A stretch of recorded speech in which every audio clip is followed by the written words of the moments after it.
88歲，阿爸要娶38歲女看護，我當場同意，佢當場喊咗。門一開，成屋人都望住我。我阿爸坐喺度，88歲，背脊已經彎咗。佢話要娶嗰個住入我哋屋企嘅看護，舉一個勢，佢捉到50歲嘅女人。我聽即刻炸開，有人鬧佢哋糊塗，有人話我丟架，個人話呢個女人貪錢，越鬧越亂。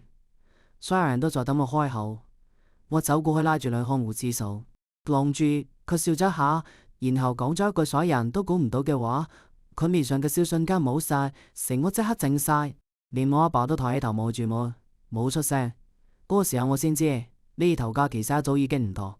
如果你都想知我嗰日到底講咗乜嘢，請輕輕點個讚。我繼續講落去。我叫陳素斐，今年65歲，住喺市區公寓。我一世冇做過咩出格嘅事，後生時返工，後來結婚，先生好早就過身，我就繼續撐，屋企陪咗起我陣。細路出咗事冇咩，錢唔夠我報，邊個攰咗邊個病咗，邊個過唔去，我都先頂上。人哋西又話我脾氣好，其實唔係我脾氣好，係我習慣將話吞返入去，習慣將眼淚忍住，習慣同人哋講一句唔緊要，我可以喺我心入面比邊個都清楚。我早就估到頭。我阿爸陳天旺今年88，後生時喺南澳碼頭做搬運工，一代一代剛出嚟嘅命。老咗之後條腰彎咗，對腳都唔靈光。以前仲可以自己慢慢行去後口，呢2年唔得啦。夜晚起身要扶牆，沖涼要有人喺外面睇住，連拎杯水指手都會震。佢口頭上都係嗰句老話：唉，我冇咩錢啊，都冇咩用啦。可佢越係咁講，我就越放唔低。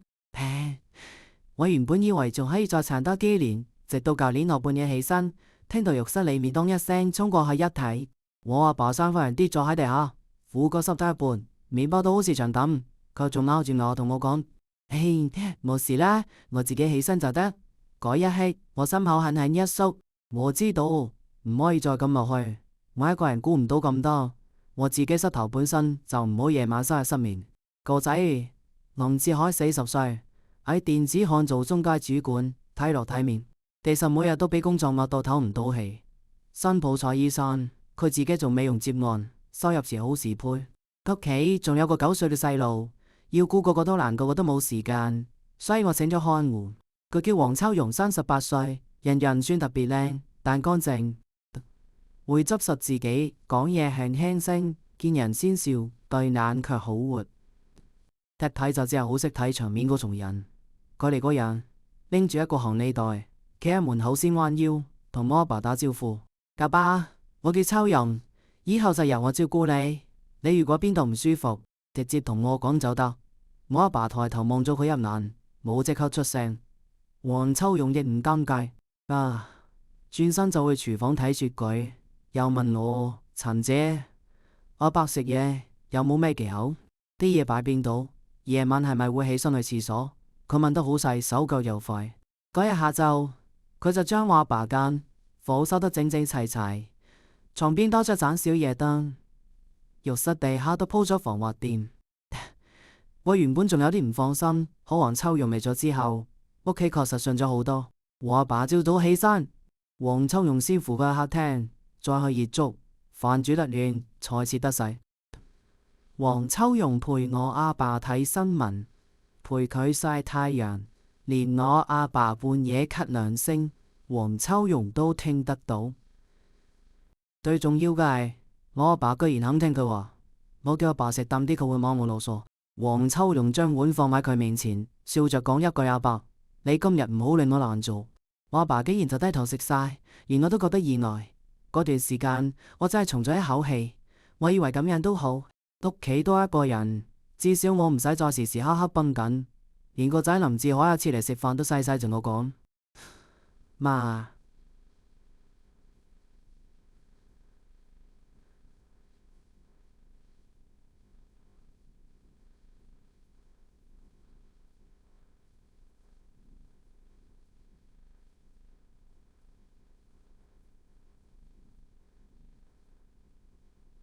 考後話好多細節就開始浮出嚟。黃秋勇唔止係識得照顧人，佢仲好識哄人。我阿爸後生時嘅事，佢中意聽碼頭點樣講課，後生時點樣追我阿媽，邊一年颱風大，邊一次公頭鬧人，黃秋勇都聽得津津有味。佢唔識捉棋，佢願意坐喺旁邊聽我阿爸擺棋，一邊聽一邊笑講：爸爸，你個腦仲好清楚喎。我阿爸個重人，平時話唔多，可喺到黃秋勇面前，話就慢慢多起來。我唔係睇唔到，我只係冇講，因為我嗰時仲覺得，也許只係老人家寂寞，有個人陪下講下嘢都冇咩唔好。亦到3個月前一個夜晚，飯桌上得我阿爸同埋黃秋勇，我仔自海加班，新抱帶細路去補習班，屋企靜靜雞，只聽到筷子碰碗嘅聲。嗰日我阿爸食得好慢，黃秋勇坐喺旁邊低頭幫佢挑魚骨，動作好熟，神情亦好自然。我準備起身去廚房拎熱水，我阿爸忽然將筷子放低，嗰一下好輕，可我心入面唔知點解緊跟就沉咗一下。我阿爸陳天王個抬起頭望住我，眼神好定，先認唔地佢話：素肥，我有話同你講。我坐翻低望住佢，咩事？黃秋勇本來仲夾緊數，聽到呢句都停咗手。我阿爸咳一聲，手再喺台邊慢慢磨咗一下，好似喺度同自己壯膽。過咗2秒，佢先一字一字開口：我想同秋勇結婚。嗰一瞬間，我呢邊乜嘢聲都冇晒，廚房嘅電鍋跳掣，窗外好似有車經過，樓上細路仔喺度跑。可呢啲聲一下傳染咗，我就只見到阿爸嗰塊面同黃秋勇突然僵住嘅手。黃秋勇遞筷子停喺半空，連呼吸都好似頓咗一下。我冇調碗，亦冇鬧人，我只係坐喺度慢慢望住佢哋兩個。我阿爸面上冇橫超嘅意思，佢唔係試探我，亦唔係一時分頭。佢嗰句話講得好慢，卻好穩，穩到好似已經喺心入面諗過無數次。我問佢：阿爸，你知唔知自己講緊嗎？佢話我知。我又望住黃秋勇尾呢，黃秋勇塊面有啲白仔，成喐仔喐，細聲講：陳姐，佢話未講完，阿爸就接過去：呢句係我要講嘅，唔關佢事。我心入面當場凍咗一半。一個88歲嘅老人，一個38歲嘅看護，一個話要娶，一個低頭唔出聲。天邊最安靜嘅人，係我最先諗起呢啲人，反而係我心入面個團火。好個團火我冇俾佢燒出嚟。我呢世最大嘅本事，就係越都要咩嘅時候越暖。我望住阿爸，輕輕點一下頭，只講咗一句：好，我知啦。講完，我將碗裏嘅粥食完，起身收台。我冇望佢，只話唔使我嚟。我阿爸坐喺原位，一直冇喐。嗰晚個個都冇再多講一句，喺我心入面清清楚楚。飛頭家要咋啦。第二日朝早，消息就傳出去，唔係我講嘅，係唔係黃秋勇講嗰個，係我阿爸自己打電話出去。佢呢個人一細話少，可一旦佢決定嘅事，邊個都攔唔住。佢先打俾堂姐陳麗秋，又打俾2個平時有來往嘅親戚。未到中午，3條電話線都好似燒着咁。我正喺廚房洗米，手機先響。我睇咗一眼來電，係我堂姐陳麗秋。我先至俾佢個頭就炸開，把聲又尖又快，好似針咁，直頭擊入人耳。素肥，你諗緊嗎？你阿爸88歲，個看護師38歲，呢種事傳出去，我哋成一塊面擺去邊？我將手機拎遠啲，等佢鬧完先回一句嘅啫。嗰人我阿爸自己開嘅口，佢更火，到開口你就由佢鬧。你平時唔係最識顧噶，只識睇輕重咩？呢種事你唔係仲等咩？個雞頭將米洗乾淨，語氣一樣。我攔唔住，電話嗰頭靜咗1秒，然後佢壓低聲，咬得更重。我下晝過去，你唔好亂講嘢，亦唔好亂應承嗰個女人。佢如果真係入門，以後麻煩嘅係你，唔係別人。佢講完就收線。我將手機放喺洗碗盤邊，水仲嘩嘩流。我望住水盤入面一圈一圈嘅水紋，心裏一啲都唔意外。該嚟嘅總會嚟啊！咁過後，個仔自海都翻咗嚟。佢平時日頭唔會返屋企，嗰日卻整咗半日假，一入門口面色就好沉，身上着住長袖衫，呢口眉皺，眼係一片烏青，睇得出尋晚根本冇瞓好。佢企喺客廳中間，先望咗我一眼，再望我阿爸，最後先將目光喺黃秋容身上，個個都冇先出聲。屋裏靜得好緊要，最後係志海先開口，聲壓得好低。阿公，出面講成咁，你有冇諗過以後點收科？我阿爸坐喺梳化上，大啲冚住條舊毛氈，眼皮都冇抬，啲淡淡講一句：我嘅事我自己會收。志海面色金難睇，阿公，你呢啲唔係普通小事。我阿爸陳天旺又話我知，志海追問：你仲咁做？我阿爸陳天旺又話我話咗我知。我企喺一邊望住，佢哋兩個冇搭嘴。個仔林志海呢個人似佢阿爸心尾越急，脾上越鬧。佢唔係嚟鬧，係嚟攞住火講道理。可偏偏我阿爸陳天旺最唔怕嘅，就係人同佢講道理。黃秋容嗰時正從廚房捧茶出嚟，聽到呢幾句，腳步明顯慢咗。佢將茶杯輕輕放低，面上再個從溫溫順順嘅樣，可眼神已經開始喐。佢喺度睇，我都喺度睇。志海更喺度睇，呢頭家到底邊個話事？冇幾耐，新抱醫生都到咗，舊面仲跟住孫仔林郁安。郁安一入門就覺得氣氛唔妥，書包都未放低，只細細聲問我一句：大媽，做咩事？我望下佢個頭，只話：你入去做功課先。佢好乖，點點頭就入房。新抱醫生就企喺玄關邊。佢平時話唔多，嗰日今次係怕自己一開口就講錯嘢。佢話咗係慢慢行入嚟，就喺志海彈嚟，一眼就睇得出佢緊張。點夠半個鐘，我堂姐陳麗秋就到咗。佢一入門，連手袋都未放，先向客廳一站，對眼好似都咁掃過全屋，最後留喺黃秋容塊面上。黃秋容低低叫一聲麗秋姐，陳麗秋冷笑一聲，根本唔接佢嗰句，興頭就喊我阿爸開火。天王叔，你真係越老越識搞事。你後生時捱苦我哋都知，救苦還苦都唔可以老咗做呢啲事。一個88，一個38，你叫出面點樣講？我阿爸仲係坐喺度，手揸住茶杯冇出聲。旁姐陳麗秀越講越嬲。你今日如果娶嘅係個70歲，我一句都唔講。可而家係咩情形？佢細過你個仔2歲。呢種事傳出去，人哋唔係笑佢，係笑我哋陳家。志海聽到呢度，眉頭皺到死實。新抱醫生低住頭，連眼尾都唔敢睄。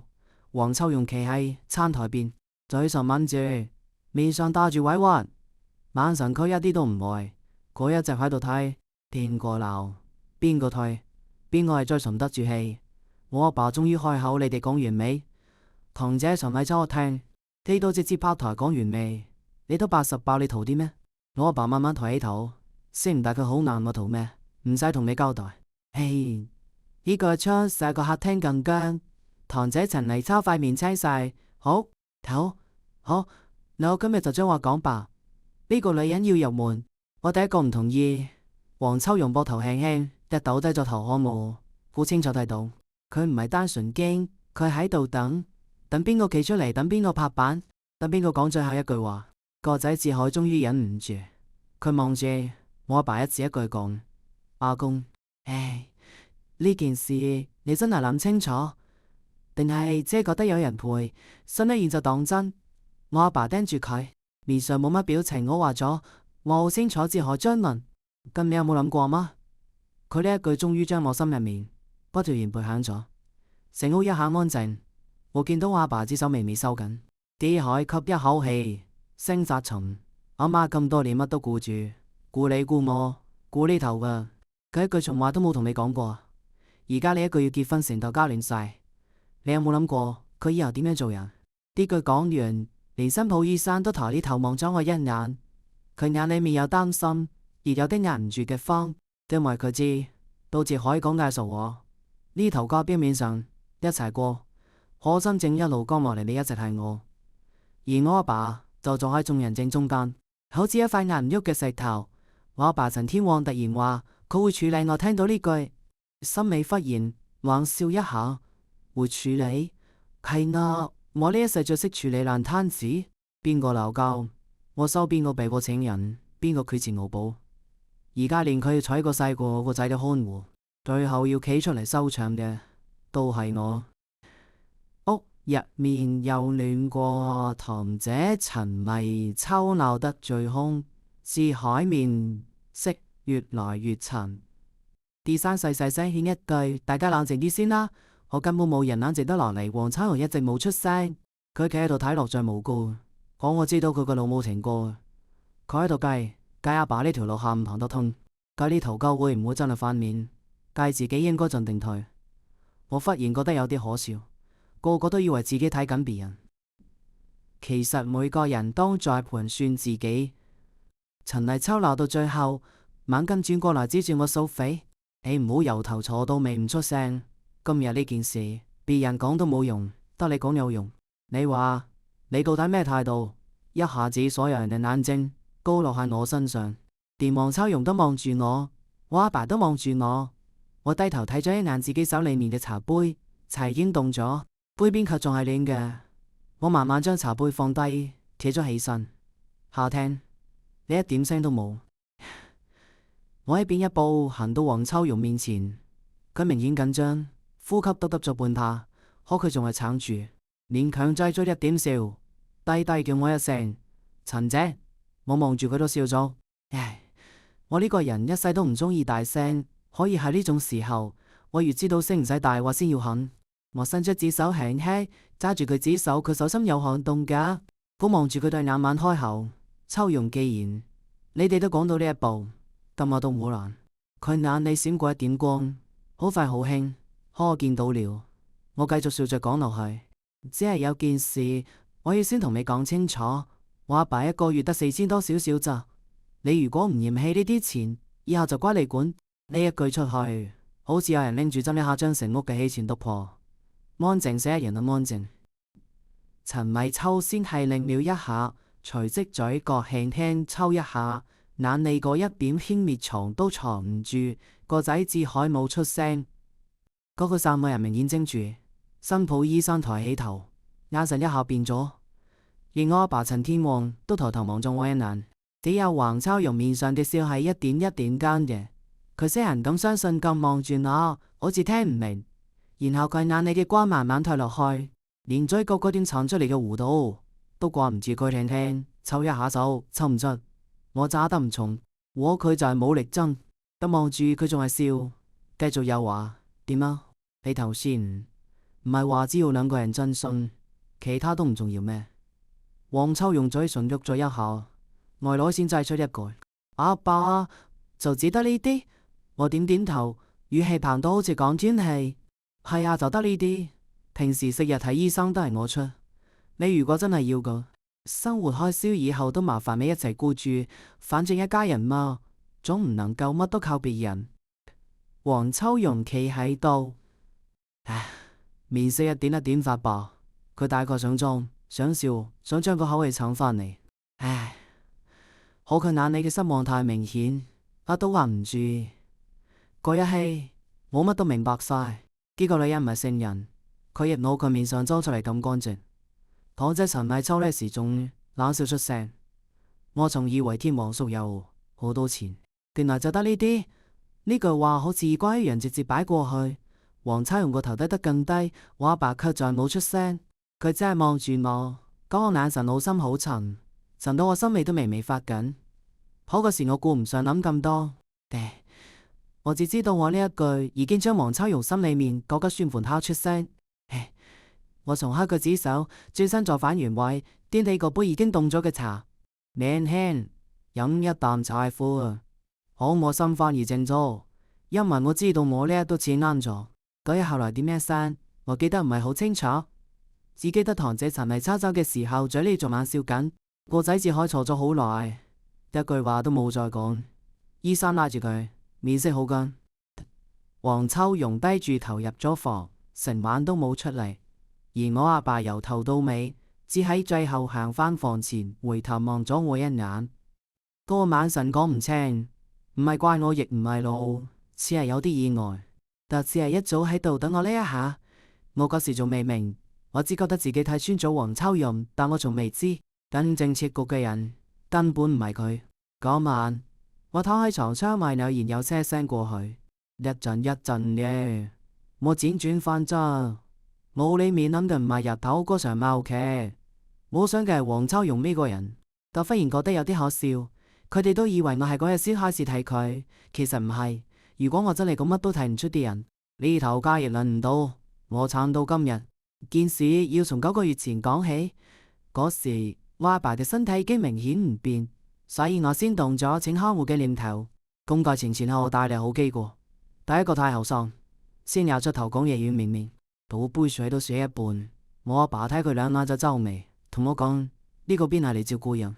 睇嚟等我就第二個有經驗，可做嘢太散，我先交代3件事，佢已經落咗2件。我係會照顧老人，結果連日點樣分都記唔住。第3個最直接，一坐低先問休息幾日，交班點解？我一睇就知呢種人眼裏面只有條件，老人唔係冇人嚟，係冇一個令我放心。直到黃秋容入門，佢唔係只識做表面。日頭伴我阿爸，有一晚我阿爸咳2聲，佢人已經從房出嚟，捧住暖水企喺門口，仲快過我。更犀利嘅係，佢會陪我阿爸睇新聞，佢坐喺度聽阿爸講天氣一變對腳就算，佢就踎低同佢捽2下，嘴裏仲會講：呢對腳以前食太多苦啦。佢好識，佢知道老人追缺嘅唔止係人手，係有人將佢當一回事。嗰段時間我真係鬆咗一口氣，我甚至諗過，也許今次真係請啱人。我呢種安穩大概只為遲咗2個月，到後來我慢慢開始覺得唔對路。佢預咗我從未開始打扮，啱入門時佢幾乎冇咩修飾，頭髮隨便紮，衫不過深色寬松外烏個松，還唔同啦。佢開始描眉，原來我睇得出，開始玩顏色光鮮啲嘅衫，開始喺出街買菜前對住塊鏡停一陣。有時佢從外面返嚟，身上仲會帶一陣淡薄香氣，仲可唔係護手霜，係香水。我唔係睇唔到，我只係冇講。我嗰時仲喺度諗，也許女人想打扮下自己都冇咩，人哋38歲又唔係78歲，總唔能夠一世烏眉瞌睡。可接下來嘅變化就唔係單純打扮外表咁簡單。佢開始問我阿爸以前嘅事，唔係是但問，係有心嘅。問佢後生時喺邊個碼頭做嘢，喺度嗰時一日揾幾多錢，嗰啲事我都聽過。可我阿爸從來唔中意對人講，偏偏黃秋容一問，我阿爸就講，而且越講越多。黃秋容好識聽，唔係嗰種是但點頭。我再問，會笑會接會嘅。黃秋容連我阿爸講過1次嘅舊地名，第2次都接不上。後來黃秋容又開始學捉棋，我阿爸中意捉棋，後生時一有時間就擺棋盤。老咗之後眼力差咗，手又慢，但都係中意。黃秋容原本唔識，後來唔知邊日買咗本入門書，夜晚冇嘢做就坐喺台邊自己擺。我阿爸一睇精神都嚟晒，嗌教咗佢好幾晚。再後來佢仲買咗一盆花返嚟，喺客廳窗邊，話阿爸唔係中意呢種香咩？擺喺度都好睇。我阿爸口話佢亂使錢，眼裏卻明顯高興。嗰時我心入面已經隱隱約約有個數，呢啲睇落係貼心，其實係靠緊，唔係靠緊一個老人，係靠緊一個人嘅心。反正令我心尾一沉嘅係孫仔旭安嗰個笑話。嗰日下晝佢放學返嚟喺玄關邊玩鞋，忽然挨到我身邊，細細聲問我嘛：秋容阿姨係咪好中意太公？我當下冇答，我只低頭望咗佢一眼。細路仔面上藏唔到嘢，佢唔係亂講，佢係真係見到啲嘢先會咁問我。我望下佢個頭，只話你細路仔唔好亂諗。佢嘴扁一扁，孭住書包入去寫功課。嗰個嘢係我心入面嗰啲模糊嘅懷疑，第一次變得清清楚楚。細路仔唔懂事，可有時候細路仔睇得比大人準。從嗰時開始，我就留意黃秋容每一個動作。黃秋容喎，跟俾我阿爸會一半一半將啲白絲絲乾淨。佢陪阿爸曬太陽，唔係坐得遠遠，但坐得啱啱好，近到聽得清，遠又唔會令人覺得刻意。我越嚟越覺得唔妥，我都係冇拆穿。後來就到咗嗰晚，我喺書房整理舊賬，唱開咗一條咯。風唔大，星球會飄上嚟。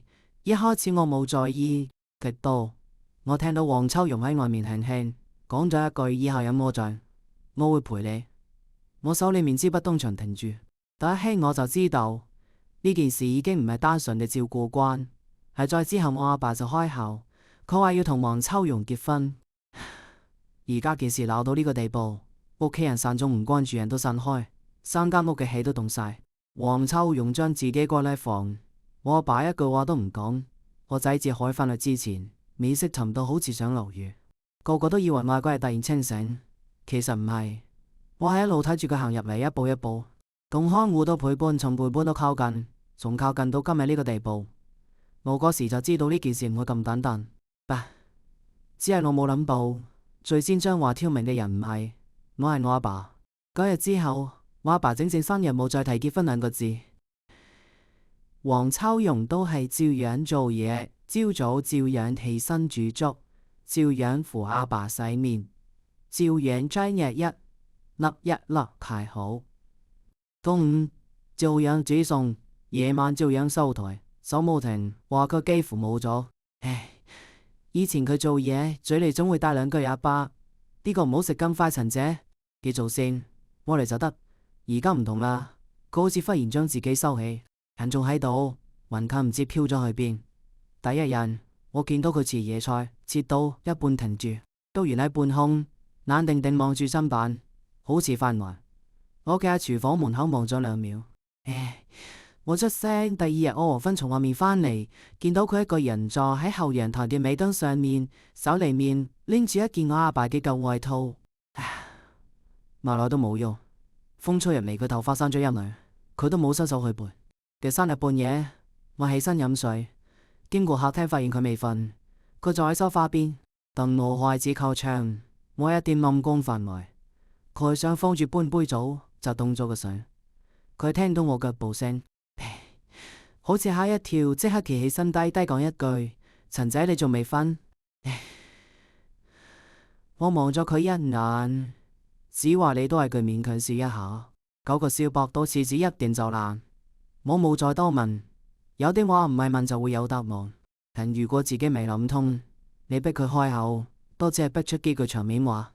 第4日下晝，我喺房入面整理舊存摺同雜7雜8嘅單據，碗忽然俾人輕輕敲咗2下，好輕。嗰次怕嘈到我，又好似怕我唔開門，我頭都冇抬，講一句入嚟。門開咗，黃秋容企喺門口，面色有啲白，手裏面乜都冇拎，近前幾次唔動，今次佢連個藉口都冇，就咁空住手企度，好似終於退無可退。佢望住我，聲好低，陳姐，我可唔可以同你講2句？我將手裏面嘅單據放低，抬頭望佢入尾啦。佢行入嚟，腳步好輕，行到依邊又停一下，好似唔知應唔應該做。我用下巴指指對面，走啦。佢先慢慢坐低，一坐低我就見到佢雙手，2隻手交叉疊住，指節繃得好緊，掌心全部汗。佢低住頭，嘴唇抿埋，胸口起伏得好明顯。我倒咗杯熱水推過去，佢冇即刻掂，只係望住嗰杯水睇。房裏好靜，過咗好耐佢先抬起頭，嗰對眼唔似前幾日咁挑，反而有做闊劑嘅眼氣。佢望住我，一字一句答：陳姐，我想同你講真話。我點下同你講。佢吸一口氣，好似終於落咗決心。我知過分，我冇接話，繼續等。佢垂下眼，聲沉落去，我似乎會倒。唔係偶爾倒，係曬個人爛曬個蟲。輸一日，聽日再借。姐唔倒就返嚟鬧我，嗰時仲傻，以為呢下就會過，結果冇。佢越賭越大，越輸越兇，最後欠我一屁股債，人直接走咗。講到呢度，佢喉嚨明顯哽咗一下，我再參次繼續講，債主揾唔到佢就揾我。每日拍門，每日賭人。我嗰時乜嘢工都做過，早餐店、便利店、餐廳、清潔，乜都做過，日頭做，夜晚都做。嗰2年我乜嘢面都丟過，乜嘢苦都食過。佢笑一下，講唔係笑，係人太苦嘅時候，連喊都喊唔出。啲友仔下嘴角，一又繼續講，我後來就總算慢慢還原，我亦唔敢再想咩感情。你將來我只想活得穩啲，所以後來有人介紹，我就開始做照顧老人嘅工錢，冇特別多，可至少穩。佢抬起頭望我，眼底已經有啲紅，又話：嚟你哋屋企之前，有人同我講你哋家境唔差，話老人家嫂圖多少有啲錢，個女又孝順，住入佢唔會太辛苦。佢等一下聲更低。我嗰時聽入咗耳，有我如果話我一啲都冇諗過錢，係呃你嘅，就坐我喺原位，冇喐，亦冇打斷佢。佢見我冇出聲，好似更大膽。哇！姓張心你個層皮就快撕開，又話所以我啱嚟嗰陣，個心冇咁乾淨。我一邊做嘢一邊喺度睇呢頭家點樣，睇下呢個人點樣，睇以後有冇可能令我過得穩啲。我知咁樣好難聽，可我就係咁嘅人。我俾日子打過，打到好現實，都冇辦法，裝到死人一樣。講到呢度，佢眼圈已經全紅。我真正令佢震嘅唔係前面呢啲，係後面嗰句。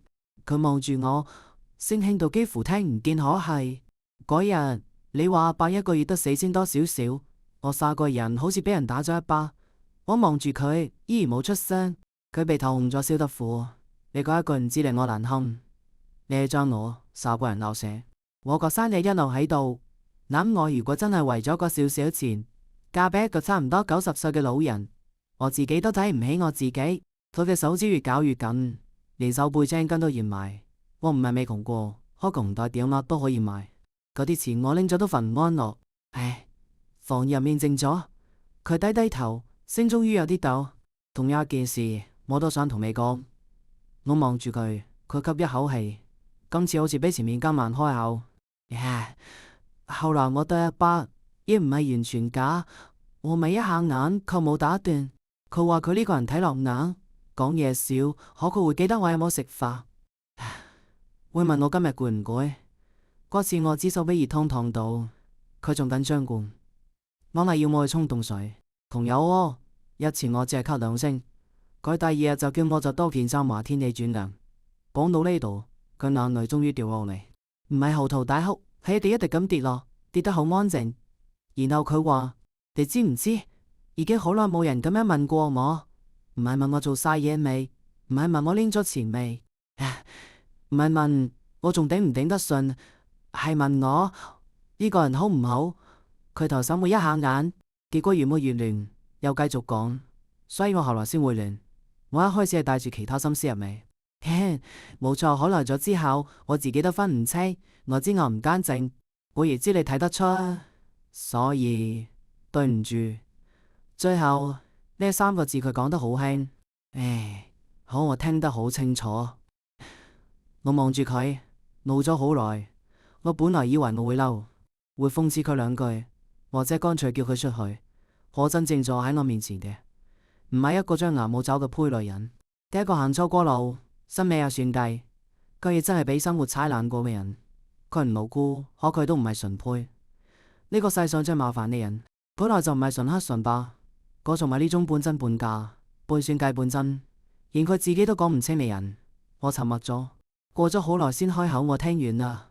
佢抬起頭，望住我，眼神發慌，好似等判決。我冇鬧佢，亦冇安慰佢，我只問一句：咁你而家打算點？佢明顯一怔，似係準備好俾人鬧，準備好聽難聽話。佢冇準備好聽。我問呢一句，佢擘大個嘴，耐耐都出唔到聲。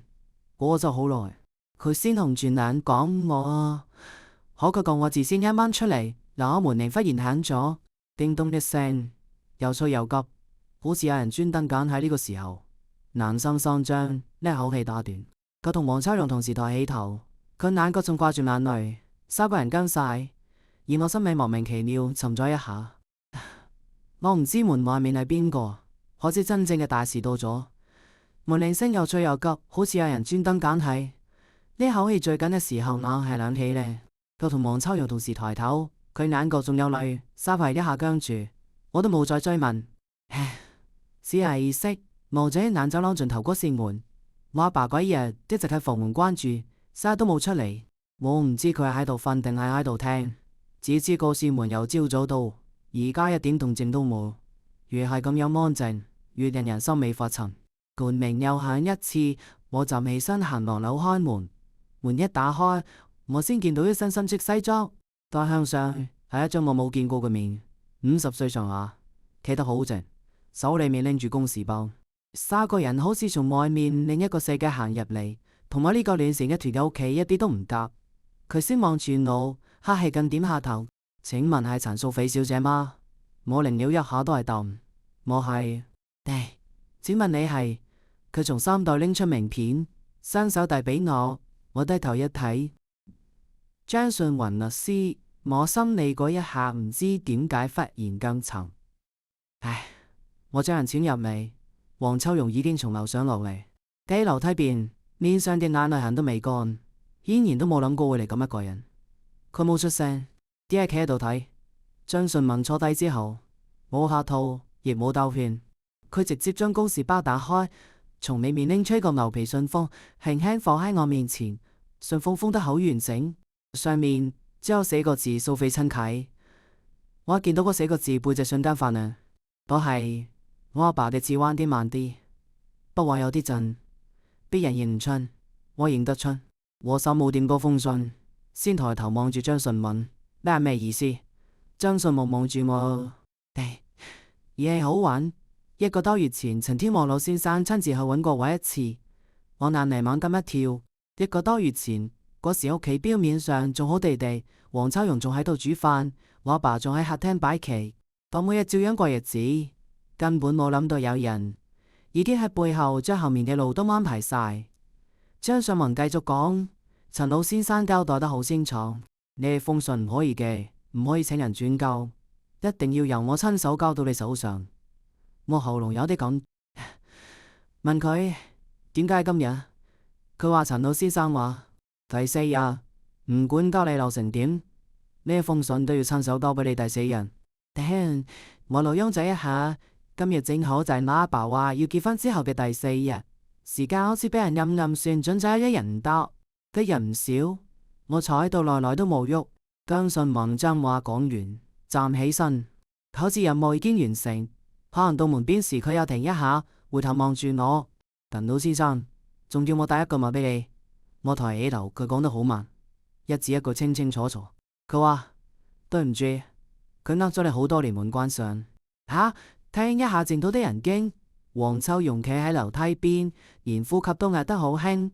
佢望住我手邊嗰個信封，我遲到意識到今次嚟嘅唔係小事，可我嗰時乜都聽唔見。我腦裏面嚟嚟回回淨得一句：我阿爸呃咗我好多年，點可能？嗰個係陳天王，一輩子老老實實去街市買菜，人哋找多10蚊，佢都會行翻去還。好收市喺碼頭乾貨，後來老咗連自己粒止痛藥都要諗半日嘅人，咁嘅人呃到我咩？佢又有咩好呃？我伸出手摸到嗰個牛皮信封，個冇隻黑叉，我先係意識望咗一眼走廊盡頭嗰扇門，門再關住，一點聲都冇。我知佢就喺裏面。呢封信係佢寫嘅，呢個時間係佢算嘅，連張送黃機時上門都係佢定好。我忽然覺得呢頭家最安靜嘅人，原來先係藏得最深嗰個。我低低頭，慢慢將封口撕開。紙張摩擦嘅聲好輕，輕到好似都仔一下一下窩開皮肉。裏面有2樣嘢，一封信，一疊文件。我先抽出個封信，手一展開，第一行字就再係冇眼。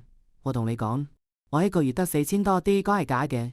我耍個人當場跟住，好似有人拎住鐵錘照我腦門，好狠咁多仔一下，便咪痛，睇一下空晒假嘅，4000幾係假嘅。我盯住嗰一行字，對眼開始被定住，耐耐都落唔開。我腦裏面飛快閃過呢啲年嘅畫面，佢食白粥，送醬菜，舊衫着完1年又1年，嗰件外套就口都冇到起毛，佢都唔肯玩。咁我話撐下就得，牙痛話忍2日就過。平時出街連買支汽水都唔捨得。我一直以為佢真係冇錢，我一直以為佢嗰個我冇咩錢啊，係真嘅。原來唔係冇錢，喺度藏。我手已經開始震，繼續睇落去。信裏面第2件事係存款。佢話呢幾年偷拖存你一筆錢，唔係幾千，同埋幾萬，係好厚一筆。好到我見到後面個基頁數字時，手指都在震，我眼淚一下就飆出嚟。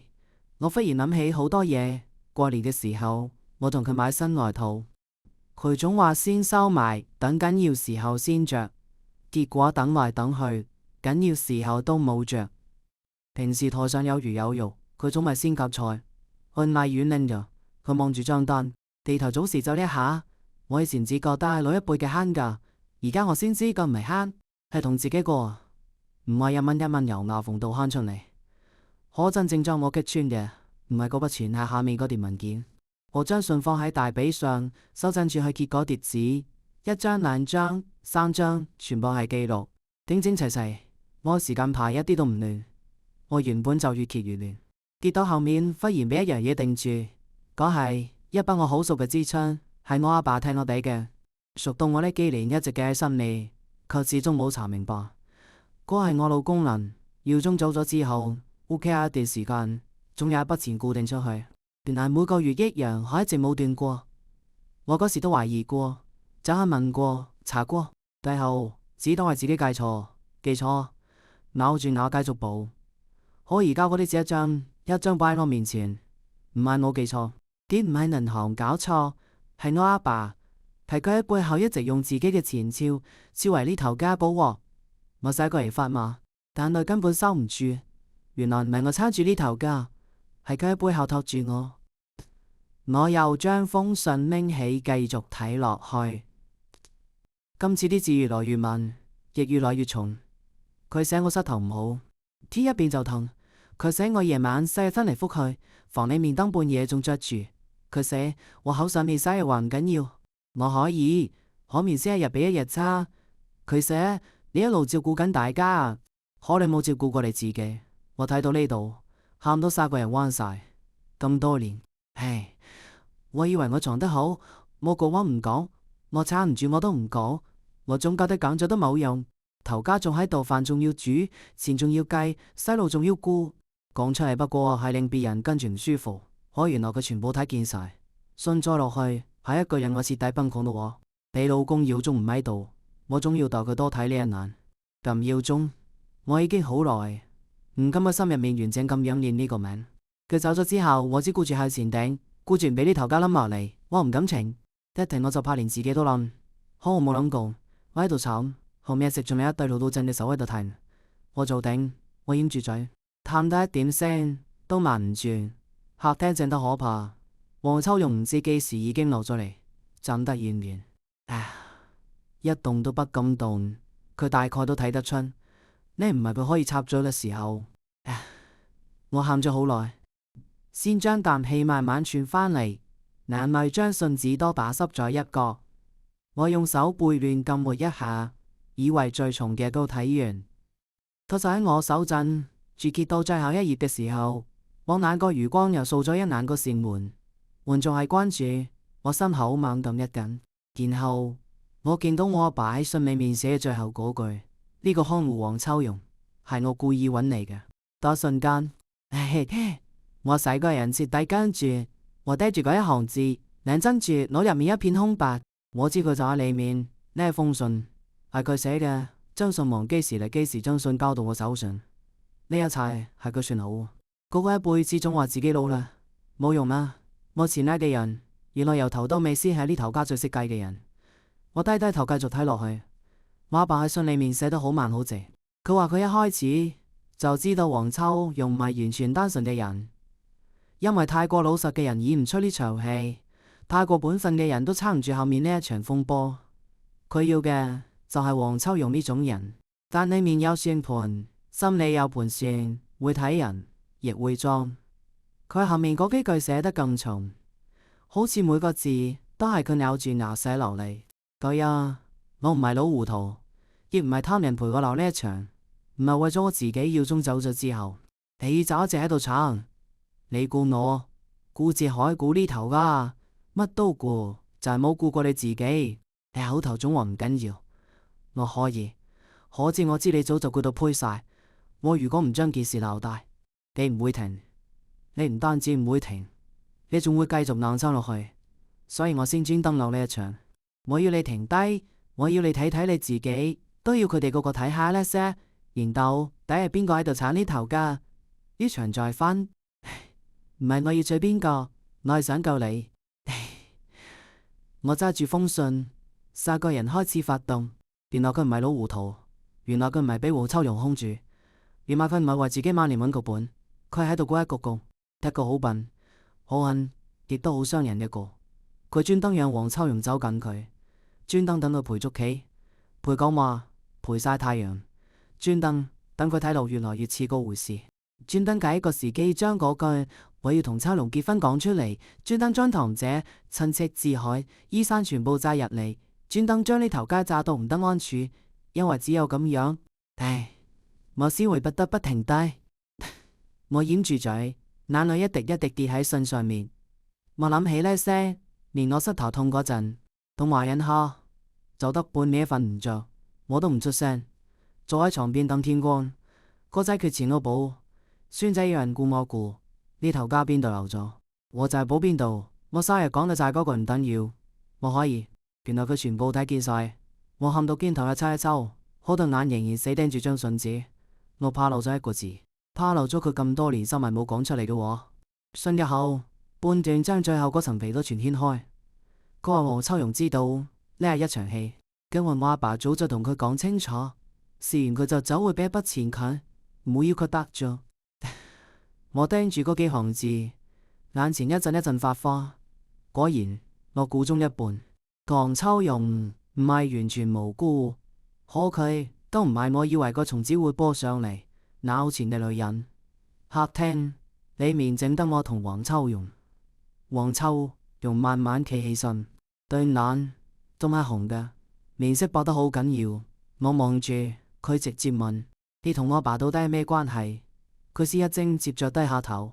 今次佢冇再鬥，尋日咗好耐先開口，係阿達先揾我嘅。我心頭一直冇出聲。佢繼續講，佢約我出去，話有話要單獨同我講。我嗰時仲以為係我邊度做得唔好，你要辭退我，結果唔係。佢抬起頭望咗我一眼，又好快低翻落去。話佢唔係要娶我，佢係想請我幫佢演一場戲。我手裏面嘅信又揸緊咗，佢聲越來越低。佢話佢呢個女產得太耐，產到連自己都唔記得咗。佢乜都顧，乜都咩，就係唔肯停。佢話佢勸過，講過，冇讓個女口頭都話好。我轉頭又繼續講到呢度，個眼淚又跌過。佢話佢冇第二個辦法啦。我企喺度冇喐，喉嚨區一陣發緊。佢冇一把眼淚繼續講。佢話只要我肯配合將呢場戲演落去，等件事完結，佢會俾一筆錢我。佢苦笑一下。我嗰時應承得冇咁慢，因為我認我一開始就係為咗錢。我覺得都唔係咩大事，反正又唔係真結婚，陪演一場拎錢就走。我呢種人食過苦，俾日子打到怕，邊度仲會將咩面子睇得太重。講到呢度，佢聲停咗一下，然後又講：我後來我有啲撐唔住，我望住佢，佢終於都抬頭望我，有句：你阿爸呢個人好奇怪，佢明明係請我演戲，可佢對我好唔似演嘅。